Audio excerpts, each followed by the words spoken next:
Hello, friends, and let's get started. The lights in the ceiling mirrors sparkled like diamonds. The warm light of the lamps shimmered on crystal glasses, reflected in silver trays and lacquered shoes.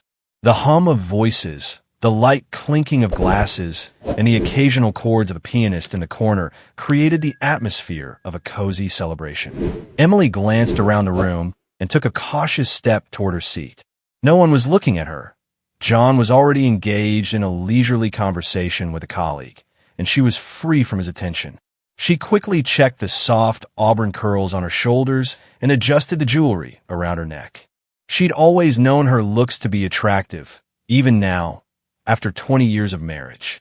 But today, she was wearing a dress that made her feel different, elegant, slightly provocative. She wouldn't admit it to anyone, but for her it was a moment of personal triumph.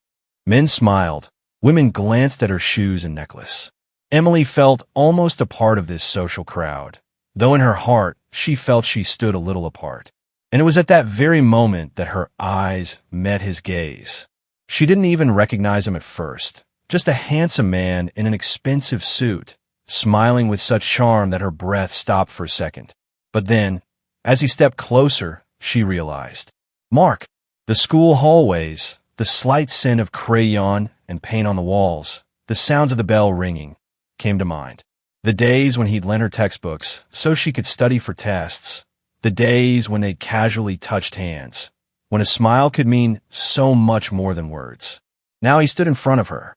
He was taller, broader in the shoulders, his facial features sharper, but his eyes remained the same. Light brown, sincere, and yet mesmerizing. He leaned in slightly to get closer. Emily, is that you? His voice was soft, with a slight huskiness. She nodded, smiling.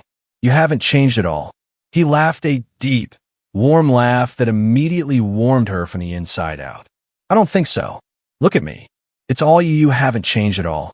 She wanted to say something flirtatious, but her throat was dry. That slight smile. It all seemed to sweep her off her feet. She could feel the warmth spilling over her body, and she wanted to turn her whole body toward him, to stand beside him and just be beside him. John was somewhere behind her, engrossed in the conversation. It gave her a strange sense of freedom. She knew her husband wouldn't interrupt her conversation with Mark, that he wouldn't get jealous or ask who it was. He wasn't the kind of man to make a scene, and perhaps that was why Emily allowed herself to relax a little. And you? Well, you're not the same guy who used to write me notes in my locker anymore. She finally found the words she wanted to say. Mark smiled again, but his eyes never left her face.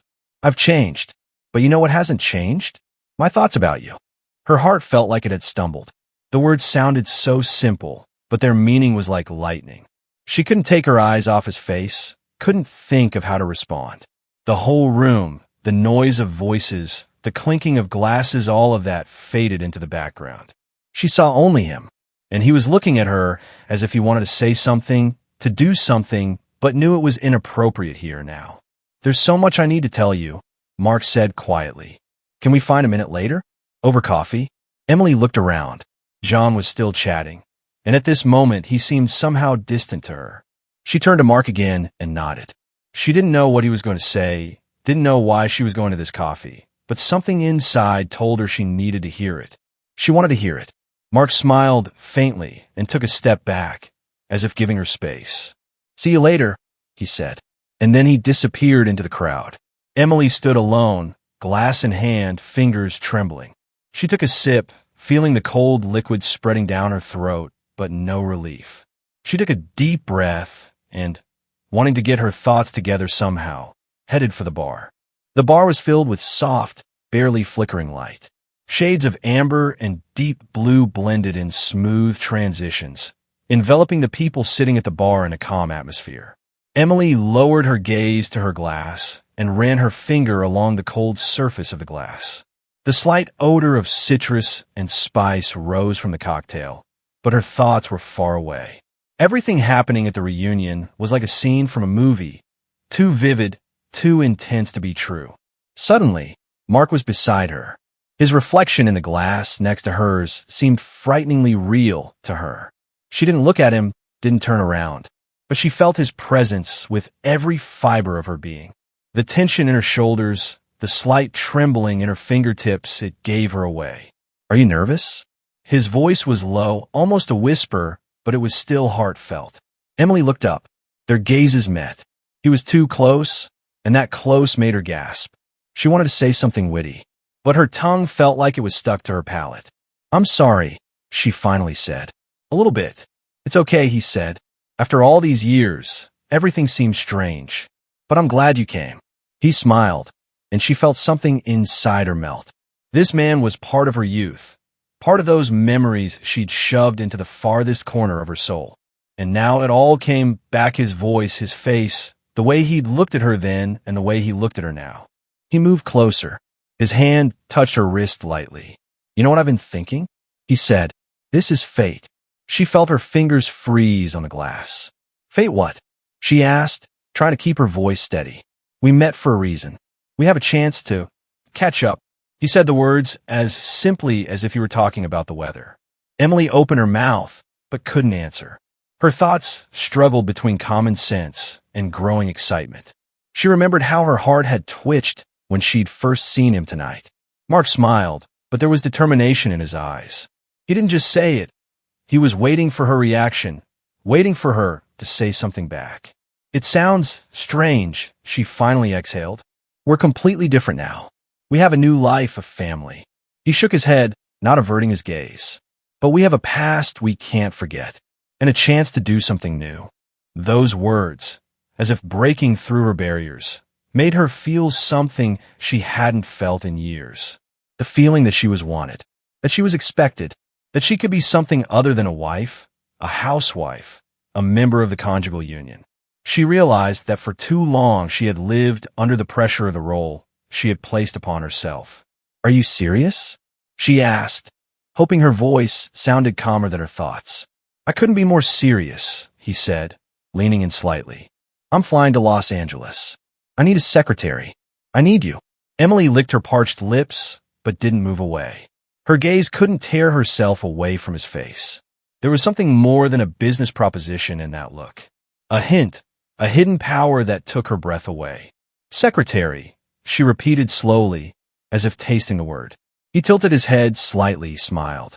More than secretary. You know what I mean? Everything swirled in her head. She saw John, their house, the cozy evening in the living room. Everything had seemed so calm, orderly, right? But now there was a man standing in front of her who had turned her world upside down with one look. This sounds crazy, she said, but her voice shook. Mark squeezed her wrist lightly. It's crazy to miss this chance, Emily. You know that, don't you?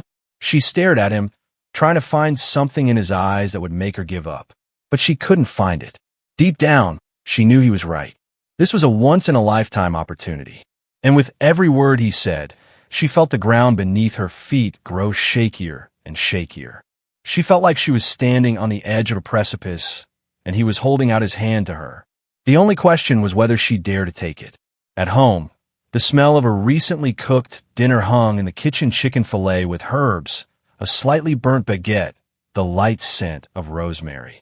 Emily sat at the table across from her husband, stirring tea with a spoon. She was wearing a simple sweater and jeans, her hair pulled back into a low ponytail. At first glance, she looked perfectly calm, but there was something new in her movements, in her gaze, something subtle but palpable. John was sitting slightly bent over, his hand spinning the spoon in his cup. He was dressed as he usually was, an old homemade sweater, comfortable pants he'd been wearing for years. His face was hard to make out in the soft light of the lamp above the table. He looked tired, not annoyed, not angry, just slightly detached. Emily picked up her fork, made a few tentative movements over the remains of dinner, then set it aside, and finally looked up at her husband. I wanted to talk to you, she began. Her voice sounded calm, almost neutral. John nodded, still stirring the sugar in his tea. I've been offered a job, she continued, in Los Angeles. Her words sounded as casual as if she were announcing a discount at the supermarket. John finally put down his spoon and looked at her. There was a slight surprise in his gaze, but nothing more. Work? He tilted his head a little sideways, as if trying to catch some hidden meaning. Secretary. For 30 days. She shrugged slightly. Mark had suggested it to me. Mark's name rang through the air, hung in the air, but John didn't react immediately. He picked up the spoon again, made a couple movements in his cup, then finally asked, "Do you want to go?" Emily didn't look away. "It's a good opportunity for both of us," she said, deliberately enunciating the words with restraint, almost indifference. John nodded as if in agreement, but his face remained as calm as ever. Emily paused for a moment. She knew this moment was key. If she fell silent, if she stalled, John would start asking questions, and she wasn't ready to answer them. So she continued, dropping the phrase as if in passing, as if she hadn't said anything important. "By the way, since I'm leaving, why don't we open our marriage for a while?" She didn't look away, staring straight at him without blinking, waiting for a reaction. John paused. His spoon froze over his cup, but he didn't put it back down. He just stared at her, slowly comprehending what he'd heard. "Are you serious?" he finally asked. Emily nodded, holding herself together despite the trembling she felt inside. "It's only 30 days, she said calmly. "Just think about it." John nodded again. He looked thoughtful, but not worried, not angry. Zero emotion, as if she'd suggested he rearrange his schedule for the week. He set the spoon aside, reached for his cup, took a sip of tea. "Whatever you say," he said simply. Emily felt strangely relieved. She didn't know what she'd been expecting. Recriminations? Accusations? A scene? Instead, calm. John picked up the spoon again, continued stirring the tea. The room grew quiet. Only the muffled ticking of the clock on the wall broke the silence. But there was something more behind that silence. John didn't show it, but his mind was already at work. A plan was brewing in his head, a plan that Emily didn't know about yet. Though the room was silent, the tension was building like a storm. Her belongings were already in her suitcase, neatly folded, but Emily hesitated. She stood in front of the bedroom mirror, holding the light silk scarf she'd intended to take with her. But instead of putting it in her suitcase, she kept tossing it nervously from hand to hand. Her heart was beating faster than usual, not from fear, from anticipation. The whole idea, her leaving, working with Mark, those 30 days in another city, sounded both wrong and so tempting at the same time that a strange feeling twisted in her chest. She couldn't call it guilt. It was something else, an excitement that grew stronger by the hour. She heard John's footsteps and looked at him in the reflection of the mirror. He was standing in the doorway, leaning against the jamb, a cup of coffee in his hand. "Are you ready?" His voice was calm, as if nothing much was going on. Emily turned around. "Almost," she said, tucking her scarf into her suitcase. "The plane in the morning." John nodded, took a sip of coffee. She closed the suitcase, slamming the lock shut. And now, the point of no return.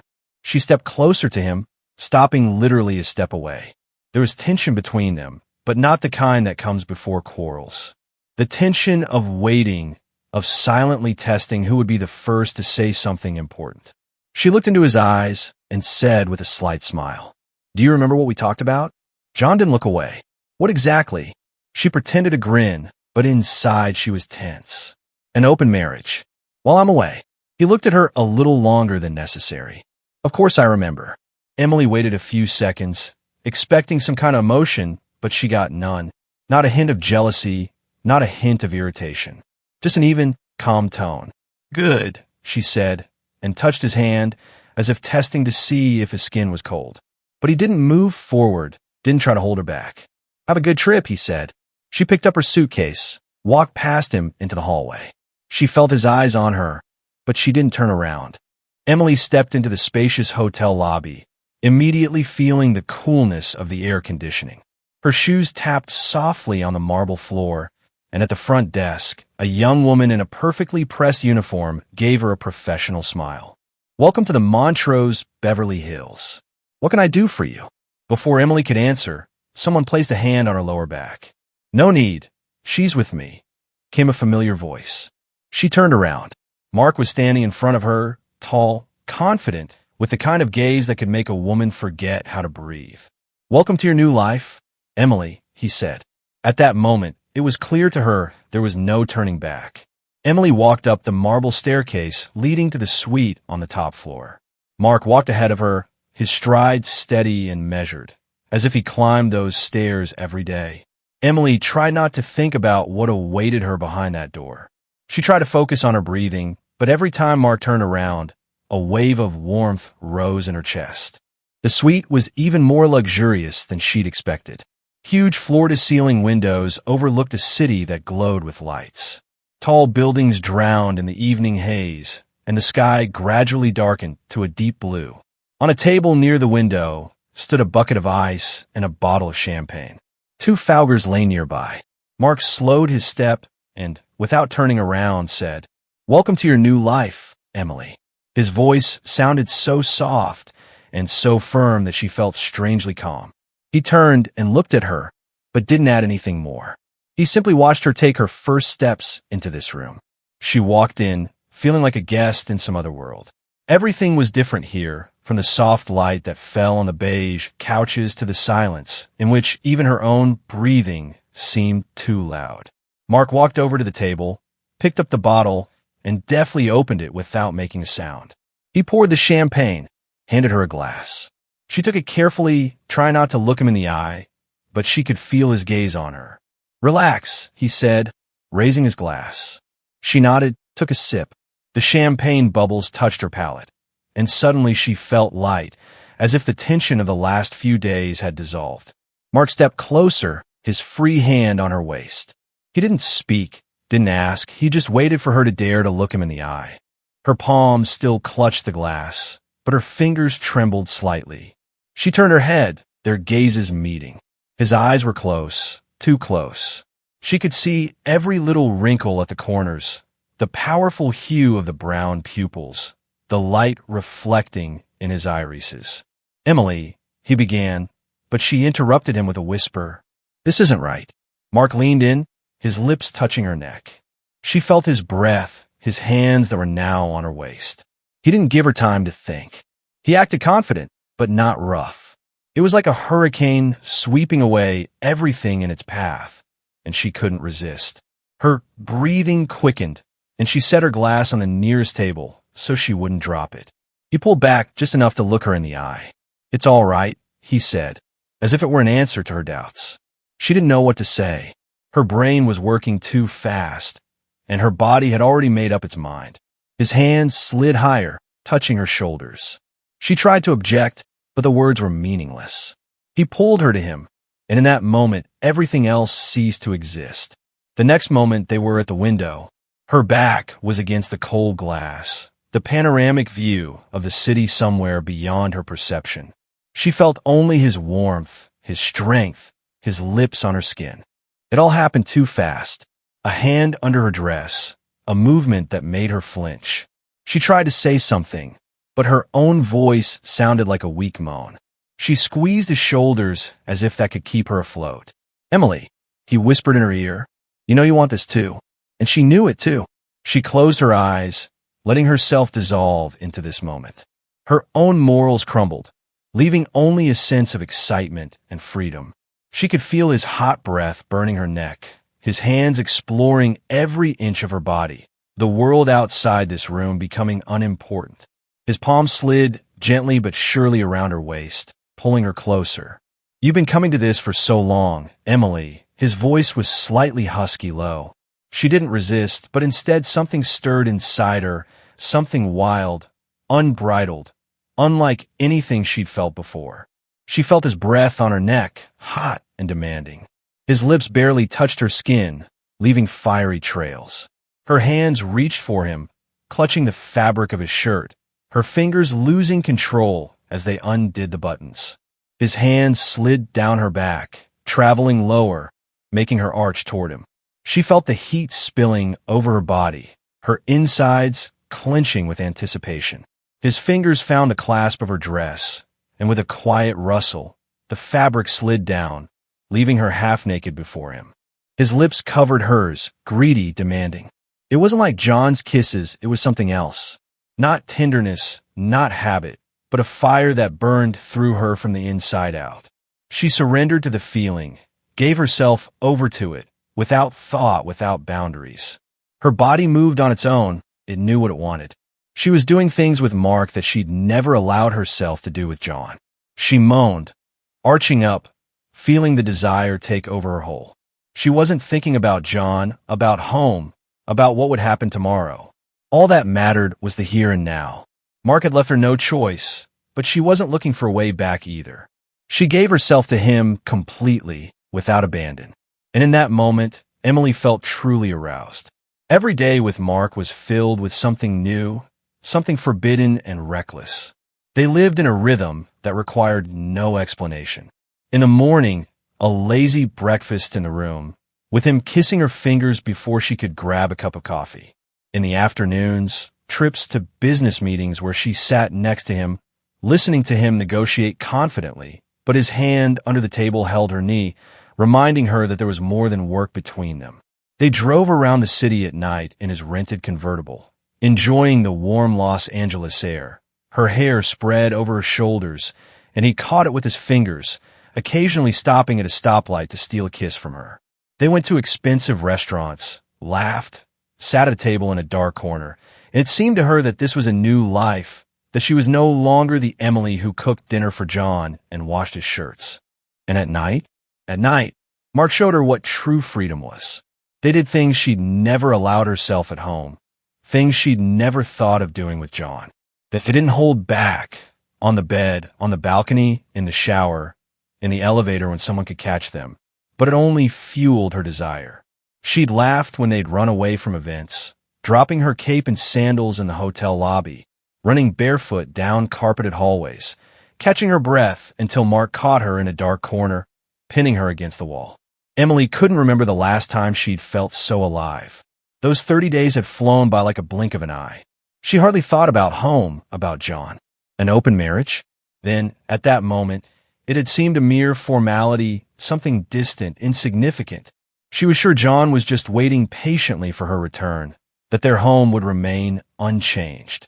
Emily pulled her suitcase out of the trunk, looked at the familiar facade of their home, and felt a warm, light feeling inside.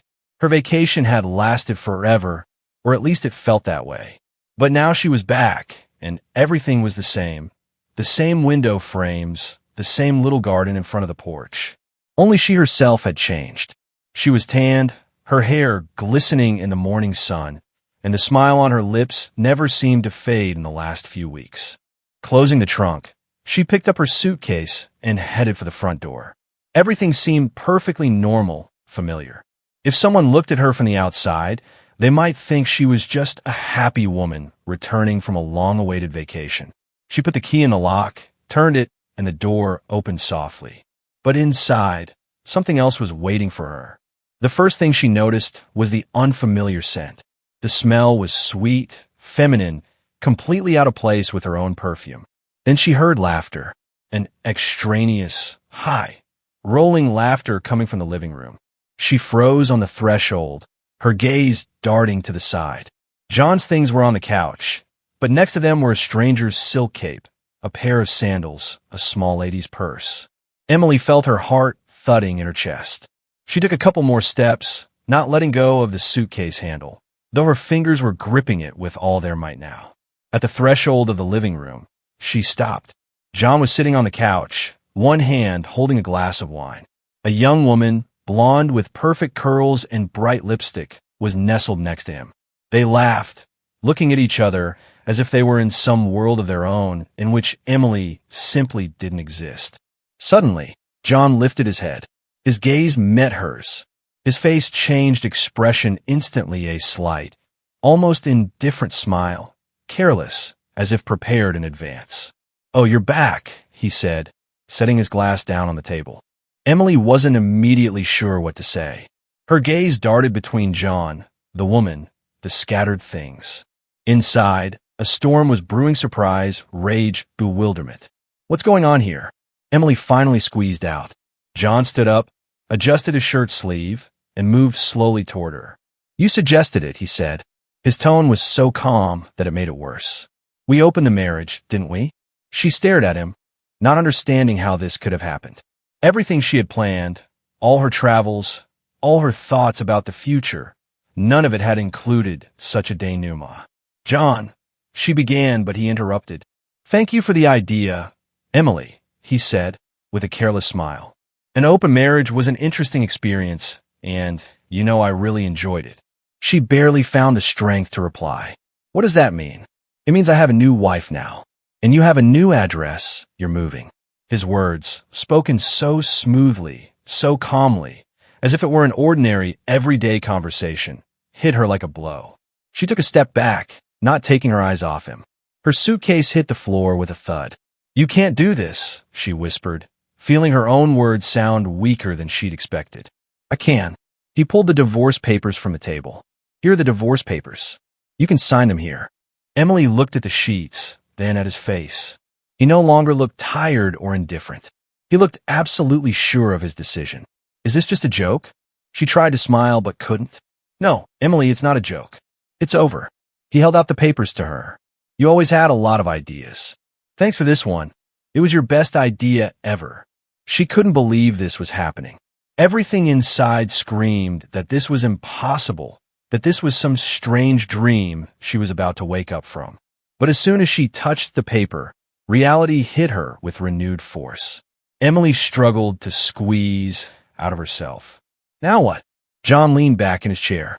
His face was calm, even a little relaxed, but there was something prickly in his voice. Now it's simple. I'm moving on. Her gaze flickered to the papers on the desk, then back to him. She felt her insides clench, but by an effort of will she try to keep her composure. Are you moving on? She repeated slowly, tasting this unfamiliar feeling as if the words weren't about her. John tilted his head slightly, as if pondering how to phrase the thought.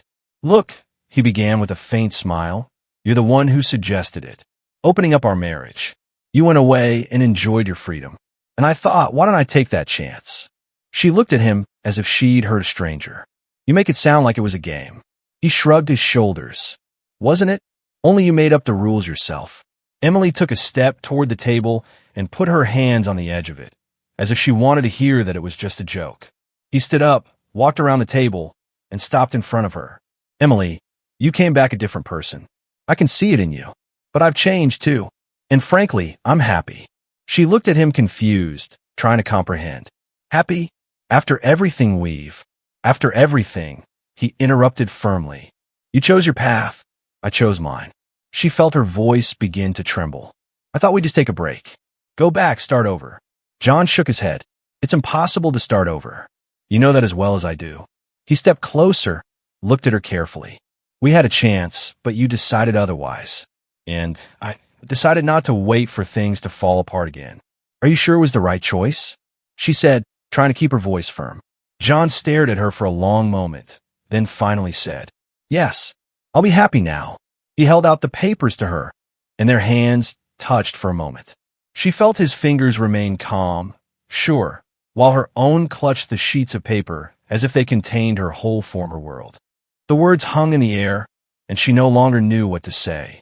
Her heart was racing, her mind racing for excuses, for explanations, but all she could do was stand there, looking at John.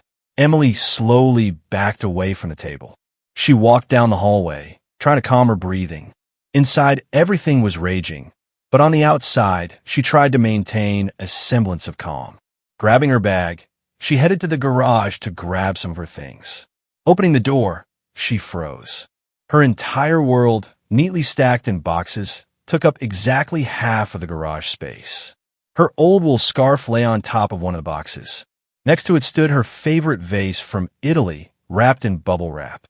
It looked as if she'd planned the move herself, except it wasn't her plan at all. Emily slowly walked over to one of the boxes, ran her fingers along the edge. Her things stood there, as if a reminder she no longer belonged in this house. Every sweater, every book, even small mementos had been removed from their shared space and packed separately. John chose a moment when she was gone to remove her traces from the house. She squatted down, opened one of the boxes, and saw an album of photographs. One of them showed her and John holding hands on their first trip together.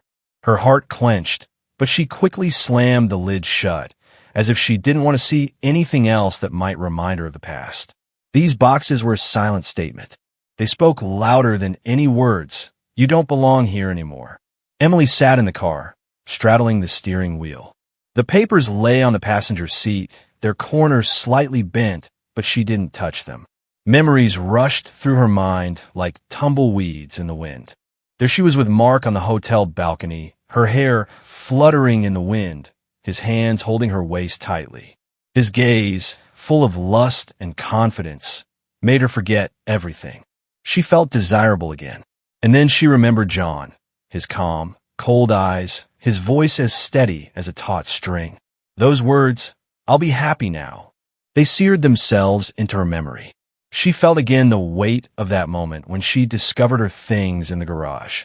Her entire past neatly packed away, as if it was an insignificant phase that could simply be folded up and put away. Emily squeezed her eyes shut and inhaled deeply. She remembered John saying, "You chose your path, I chose mine." And suddenly a realization hit her. The road with John had always been straight and level, but now she was facing a fork in the road. Back to Mark? She opened her eyes. Sunlight streamed through the tree branches, golden streaks of light playing on the control panel. Mark offered her a world full of passion and new possibilities. He made her what she'd always wanted to be. Confident, free, unpredictable. Emily reached for the phone, resting on the dashboard. Her fingers trembled, but she dialed his number. The first dial tone. The second. On the third, Mark picked up the phone. "Emily." His voice sounded as warm as it had that first night at the hotel. "Are you back?" She closed her eyes for a moment, smiled, and said, "I want to start over. With you." There was a short laugh on the other end of the wire. Satisfied, encouraging. "Then come over. I'm waiting for you, my love." She ended the call, put the phone back on the dashboard, and looked at her hands on the steering wheel, sighing. They were no longer trembling. Emily turned the ignition key. The car came to life, the engine humming. She knew John would never forgive her, that bridges had been burned, but it didn't matter now. She had chosen her path.